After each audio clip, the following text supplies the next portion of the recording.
A revision tool that we use successfully in English is the revision clock. So you can see that students start off with a blank clock that's split into 5-minute sections. And the idea is that you would provide them with a particular topic for each of the boxes, and they would sort of brain dump everything that they can remember about that topic. So it's really good for the students to see what they do know, and then perhaps what they don't know, and where they need to then go and revise a little bit more.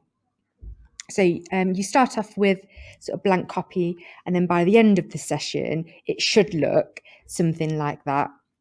As you can see, all the boxes are really filled in. Colour coding would be a good idea for them to sort of perhaps organise their notes, or it might be that you're getting them to look at different strands throughout the 5 minutes that they can add to the text. For us, we will sometimes give a revision clock if we want perhaps more independent revision, where we pre-fill the boxes.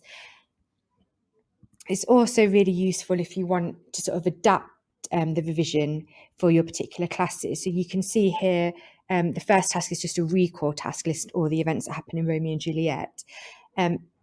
For your more able, who can kind of do that quite easily, you might be wanting to give them a thinking hard task. So for us, select the 5 most important events so far and rank them, so that they're having to engage with it on a higher level. We've also used it where we perhaps give them statements that they need to agree, disagree with, like the one you can see here. Once they've then completed the revision clock, there's a couple of things that you could do with it.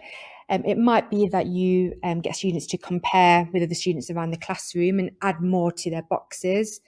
It could be that after each of the 5-minute blocks, you sort of stop, you discuss what students have written down, students add to their boxes, and then you continue.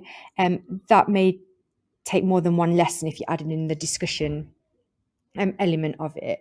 But it is worth it. When I've done it over a double lesson, students have found it really worthwhile as a chance to kind of gather their thoughts, see what knowledge they know, and you can then use it to sort of plan perhaps further revision points for them as well. So hopefully that will be really useful for you. If you do want a blank copy, please let me know and I can send that out to you. Thank you.